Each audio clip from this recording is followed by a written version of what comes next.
이번 포럼의 주체는 LH 도시재생 지원기구고 주관은 황제를 품은 마을 사람들입니다.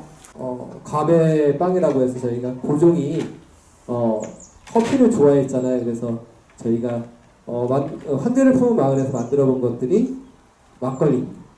그래서 그것들을 가지고 어떤 지역의 상품을 만들어 볼까 이런 여러 가지 생각들을 했는데요. 그 중에 오는 가배 막걸리에 대해서 저희가 시음도 해보시고 공연도 보시고 토론도 하고 그렇게 진행하면 되겠습니다.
취지에 대해서 먼저 말씀드리겠습니다. 황제를 품은 마을이 1년에 활동을 하면서 주민 역량이 강화되고 마을 기업으로 발전하기 위해서 지금 이 자리를 마련해서 전문가분들의 자문을 구하고자 합니다. 자문은 문화재생, 조선왕릉, 마을축제, 상권 활성화, 학교 교육 파트로 나누어서 총 5분의 자문을 구합니다. 먼저 첫 번째 저희 패널로 소개해드릴 분은 화도 문화재생센터장이시니 강으로 계신 민건동 센터장님이십니다. 안녕하세요. 문화라는 게 뭐냐? 사람이 진화하면서 이루어낸 모든 것, 그것을 문화라고 합니다. 그게 뭐가 됐든 일일이 열거할 필요 없이 우리가 하는 모든 것이 문화입니다.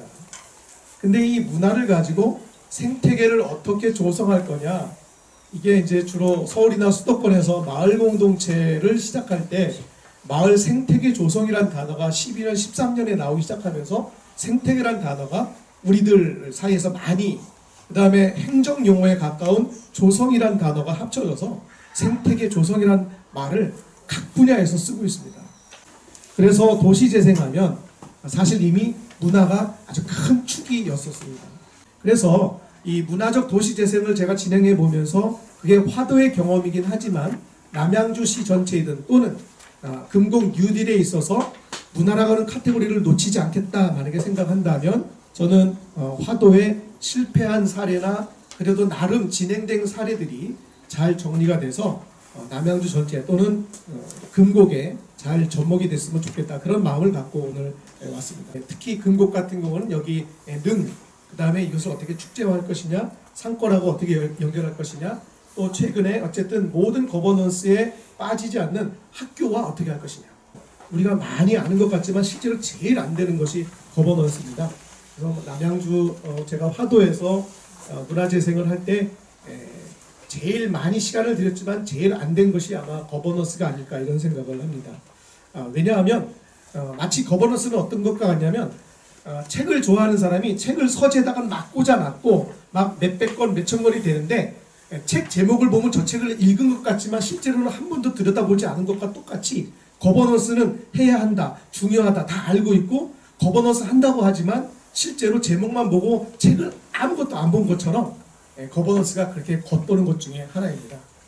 저는 이 문화 생태계를 조성하려면 본의 아니게 결론을 그렇게 내리는 것이요. 공부를 제대로 합시다. 이런 말씀입니다. 그런 다음에 이야기 나눕시다. 입니다.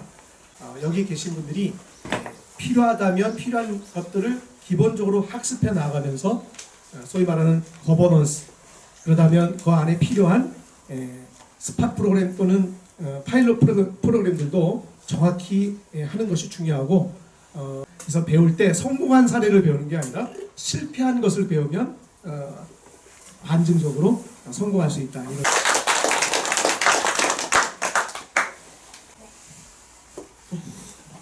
홍유룡이라는 문화적 자원가, 그리고 곧 이제 오픈할 이석영 광장이라는 문화적 자원이 있는데, 이것을 바탕으로 좀 프로그램을 고민을 하고 계시다고 하셨어요. 그런 의미를 살린 것과 그리고 장소적인 의미를 살려서 좀 이 공간을 활성화할 수 있는 방안을 좀 여러 가지를 찾아왔습니다. 그러기 위해서는 또 크리에이티브 플레이스 메이킹이라고 창의적 공간 만들기라는 기법이 있어요. 그래서 문화기획자들이 이 기법을 좀 많이 활용을 해서 좀 사람들을 모으고 그 공간을 활성화를 시키는데요. 그 공간을 이용하는 지역 주민이나 그 공간을 이제 방문하는 그런 방문객들의 삶의 질을 좀 상승시켜주고 조금이라도 행복감을 느낄 수 있는 그런 공간으로 만들어주는 것을 크리에이티브 플레이스 메이킹이라고 합니다. 팝업 벤치 카페라는 건데요. 매주 일요일, 첫 번째 일요일마다 거리에 있는 벤치나 아니면 지역 주민이 갖고 있는 벤치를 거리 밖으로 나와서 그 벤치 하나가 하나의 가게 같은 게 되는 거거든요. 그 벤치 안에서 주민들이 먹거리를 팔고 아니면 뭐 뜨개질하는 워크숍을 함으로써 서로 좀 올금투고 내 옆집에 사는 사람들은 이런 재능이 있었구나, 이런 걸 만들 수 있구나, 이렇게 그냥 식음료를 판매하면서 좀 서로 그냥 교류를 활성화하는 그런 프로그램이었는데요. 그냥 벤치 하나만으로 그 공간을 활성화시킨 사례인데요.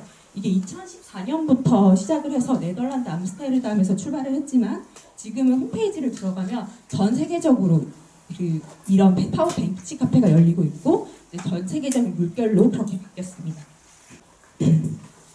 이 주민분들이 먼저 이 공간 자체를 즐겁고 관심 공간으로 만드는 게 첫 번째입니다. 주민들조차 이 공간이 매력적이지 않은데 아무리 외부 관광객을 끌어모으려 한들 항상 그냥 돈만 많이 쓰고 사람은 오지 않거나 별로 임팩트가 없는 그런 프로그램을 기획하기 마련이겠죠. 그러기 위해서는 처음부터 좀 대규모 행사를 기획하시기보다 그리고 외부 방문객을 모시려고 하시기보다 지역 주민들한테 테스트할 수 있는 소규모의 저비용의 프로그램을 아주 많이 실행하시는 게 중요합니다. 그렇게 실행을 하시고 놓치지 마셔야 될 게 프로그램이 끝나고 피드백을 받는 겁니다. 그 피드백이 계속 모여서 이 공간의 색깔과 방향성 그리고 주민들이 원하는 아젠다가 무엇인지 방향성이 계속 쌓이거든요. 그 방향성이 어느 정도 확보하고 공고화되면 그것을 바탕으로 이제 외부 관광객을 유치할 수 있는 그런 프로그램을 만드시면 됩니다. 그래서 전돈주 만드는 워크숍도 하셨다고 하는데 그거 관련해가지고 또 예시를 하나 가져왔습니다. 여기 보시면 팝업 부시 맥주 정원이라고 있죠. 이 맥주 정원은 또 크리에이티브 플레이스 메이킹 중에 일환으로 좀 유명한 사례인데요. 미국 펜실베니아 원예협회에서 2011년부터 공터가 있으면 이 공터마다 간이 맥주 정원을 설치하는 그런 프로젝트를 합니다. 근데 이 설치물들은 영구적인 설치물은 아니고요. 만드는데 한 2주 정도 걸린다고 하더라고요. 2주 만에 설치가 되고 이렇게 사람들이 와서 먹고 마시고 그러고 금방 이 공간이 또 철거가 된다고 해요. 그 전통주로 이런 팝업 전통주 정원 같은 거를 만들어 주시는 것도 좀 괜찮지 않을까 이런 생각이 좀 들었습니다. 이거는 어느 정도 좀 초기 단계가 넘어서 중기로 됐을 때 마켓을 실행하실 수 있을 것 같아서 가져왔는데요. 혹시 서울시 은평구 방문해보신 분 많이 계시죠? 네. 그쪽이 조금 전환도시라는 컨셉을 요새 많이 흥하고 있어요. 그래서 전환, 새로운 마을을 만든다. 우리가 전기를 쓰지 않고 화학물질 쓰지 않고도 잘 살 수 있는 그런 마을을 만든다. 이런 좀 그런 동력이 굉장히 강한 그런 커뮤니티인데요. 그 커뮤니티 안에 비전화 공방이라는 곳이 있습니다. 이곳은 서울시 지원을 받는 단체인데 사람들한테 전기와 화학물질을 사용하지 않고도 살 수 있는 그런 생활 방식을 알려주는 그런 곳이에요. 이분들이 1년에 한 번씩 큰 잔치를 열어요. 이 잔치의 규모는 한 800명에서 1000명 정도 되고요. 분곡병에 왔을 때만 볼 수 있는 그런 것을 만드시는 게 중요할 것 같습니다. 예를 들어가지고 홍유른 그리고 이성여 광장이 있으니까 그 시대적 배경을 좀 고려를 해서 근대 장터를 현대화시켜서 하는데 금곡동에서만 와서 볼 수 있다. 이런 식으로 좀 컨셉을 잘 잡으시는 게 중요할 것 같아요. 이 프로그램은 1년에 120명의 춤에 대해서 아무것도 모르는 시민 120명을 선발을 해서 한 2달 정도 전담 무용사한테 몸을 어떻게 표현을 해야 되고 어떤 주제를 들었을 때 그거를 어떻게 몸을 써서 완성시키는지 그런 거를 춤으로 알려주는 프로그램을 진행을 합니다. 근데 여기서는 좀 예술과 춤이랑 결부를 시켜서 춤을 통해서 공간을 직접 만져보고 상호작용하고 그래서 현장을 몸으로 느껴보는 그런 사례, 되게 좋은 사례였거든요. 그래서 이런 예술 기법을 같이 들여오시는 것도 굉장히 좋을 것 같아서 좀 잘 된 사례로 가지고 왔습니다. 마지막으로 결론, 제가 말씀드렸던 결론 한 번만 훑고 넘어가겠습니다. 일단은 이 공간 자체를 지역 주민이 스스로 느끼기에 즐거운 공간으로 만드셨으면 좋겠어요. 와서 조금 다크 투어리즘이라고 해서 와서 계속 슬프고 추모만 할 수 있는 그런 공간이 아니라 또 오고 싶게끔 즐거운 공간으로 만드시는 것도 좀 중요할 것 같아요. 그리고 초기에는 소규모 시범 프로그램을 무조건 많이 시행을 하시고 지역 주민들의 피드백을 빠르게 수렴해서 이 공간의 색깔을 좀 빨리 찾아가시는 거예요. 그게 제일 중요하고 그 과정을 좀 거치면 어느 정도 의제가 발굴될 거예요. 그래서 그 의제를 바탕으로 컨텐츠의 컨셉을 굉장히 명확하시고 이후에 이제 외부 관광객을 초청하시는 게 중요하지 않을까 이 생각이 듭니다. 네, 이상으로 전통주 이렇게 만들어 왔습니다. 제가 가배주라고 해서 고종이 막걸리 좋아한 건 아닌데요. 커피를 좋아했다라고 합니다. 그래서 커피 활성화에 고종이 많이 기여했다라고 하는데 커피를 가지고 저희가 전통주를 만들어 봤습니다. 커피? 커피 말고 저 전에 그 마셨던 거. 아니야 그냥 주세요. 선생님 이거 커피 막걸리래요. 네, 많이 드셔갖고 못 일어나시면 제가 어바다 드리겠습니다. 그냥 넘기면 주차장까지. 되는데. 제가 할 주제는 도시재생 모델사업지에서의 올바른 상권 활성화 방향인데요. 그래서 금곡동은 문화예술 쪽으로 이렇게 방향을 잡고 있죠. 저희가 1지구와 2지구 사이에 지금 부대에 있는 부분까지 이렇게 2지구가 들어오게 되는데요. 저희가 그래서 문화 쪽으로 콘텐츠를 맞춰서 상권을 살려야 된다라고 보고 있습니다. 세 번째 목표는 홍룡 역사문화 공원 조성인데요. 구 녹화 여객을 헐어내고 거기에다가 홍룡 역사문화 공원 조성을 하게 되는데요. 이 안에는 이석영 씨의 지하에다가 박물관을 조성하고 이것을 가지고 문화 상품으로 만들겠다. 공원 조성해서 여러 가지 사업들을 만들겠다 이렇게 했는데 그 중에 사업들을 보면 매금천경, 배울삶은 동원, 역사, 정감림 정비, 조형물 설치, 바다풍수, 조성 이렇게 되어 있습니다. 여러 가지 사업들을 가지고 랜드마크로 조성한다라고 하면 금곡동이 양숙 2지구에서 지금 추구하고 있는 문화예술 중심지로 또 서지 않을까 이렇게 생각됩니다. 남양주시 1호로 저희가 금곡동 안에 구시가지 안에 상점가라는 것을 등록을 하게 돼서요. 소상공인진흥공단이라는 곳에서 저희가 지금 계속 지원을 받고 이런 역할들을 했습니다. 저희가 보시면 빨리 넘기셨는데 네, 상인 조직을 했고 그 전에 도시재생에서 저희가 지금처럼 화면에 나온 것처럼 조직화 과정에서 도시재생 안에서 남양주시 1호로 저희가 조직을 만들어서 여러 가지들을 했는데요. 그 안에 상점가 안에서는 시장과학자 사업이라고 해서 저희가 2019년에 3천만 원 정도의 예산을 받아서 진행을 했습니다. 꿈방금 축제를 했고요. 문화 콘텐츠를 활용해서 사회 공헌 프로젝트를 진행했습니다. 그래서 지역 기반으로 한 자생력을 강화하고 역사문화 테마화를 조성해야 되고, 그다음에 시설 현대화에 따른 상인 역량 강화를 해야 되는데요. 지역이 살고 어떤 금곡동 내 전체가 활력이 있어야지만 상인들도 같이 웃을 수 있는 거지 어떤 상인들 욕심으로만 되는 것이 아니라는 것은 꼭 말씀드리고요. 도시재생이 이런 역할들을 잘 만들어준다라고 하면 상권은 살아나지 않을까 이런 생각이 들면서 마무리하도록 하겠습니다.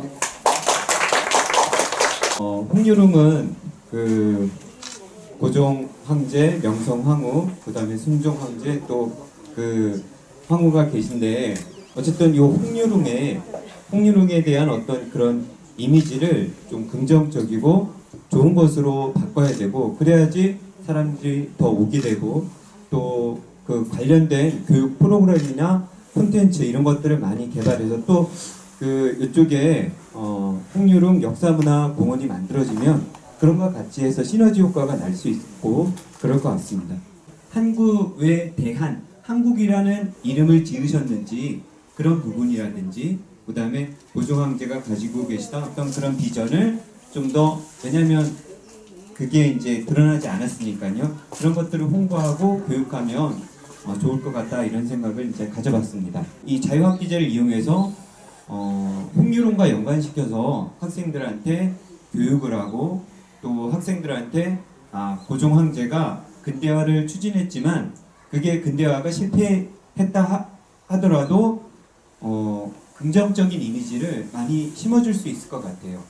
대한제국이나 태극기 여러 가지 부분에 있어서 이 프로그램도 만들 수 있으면 너무 좋을 것 같고요.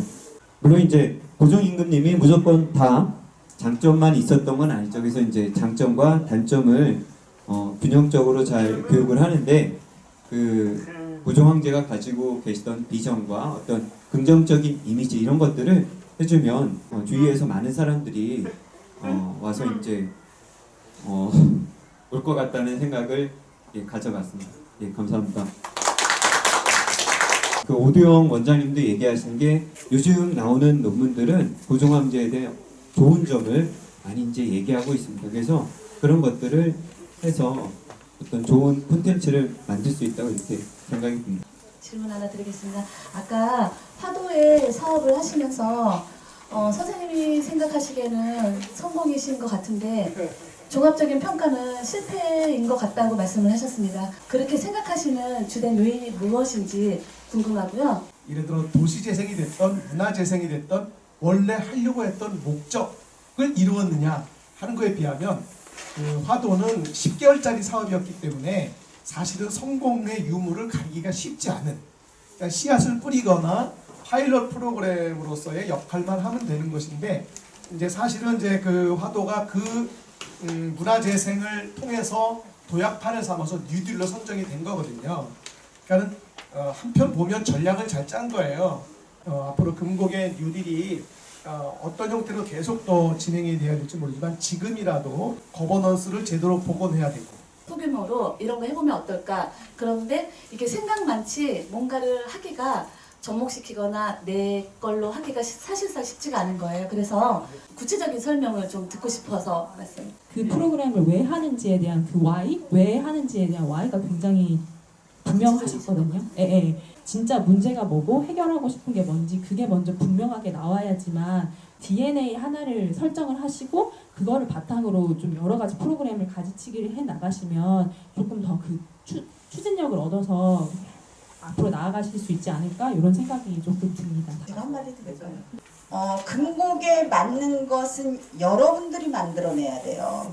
남의 동네 가서 보고 있는 거를 모방해가지고 와서는 성공할 수 없어요. 형태의 변화, 어떤 문화의 변화, 우리 생활 환경의 어떤 변화를 갖기 위해서는 내가 먹거리를 바꾸려고 할 때 바뀌어요. 홍유릉의 주인공을 만나 긍정의 역사를 돌아보다라는 내용의 주제를 발표한 오두영입니다. 오늘의 행사 주관처인 황제를 품은 마을이라는 명칭을 제가 처음 듣게 된 날, 저는 그 명칭을 참 감명 깊게 들었습니다. 서울 세종대로 사거리 교보문고 부부생명보험 앞에 위치한 비각을 보신 적이 있으신지요? 이씨 그 비각은 고종황제 측이 40주년 창경기념비가 모셔진 기념비전입니다. 저는 시공간을 떠나서 친경기념비전과 홍유름을 연결시켜 볼 것을 제안드리고자 합니다. 그 이유는 고종황제의 명과 어두운 면과 밝은 면을 함께 조명하여 비록 비운의 주인공이지만 근종의 역사를 되새겨보자 하는 의미에서 서울 중구와 남양주 시가 함께 다채로운 문화 교류를 하는 계기를 만들었으면 하는 바람을 가져봅니다. 감사합니다.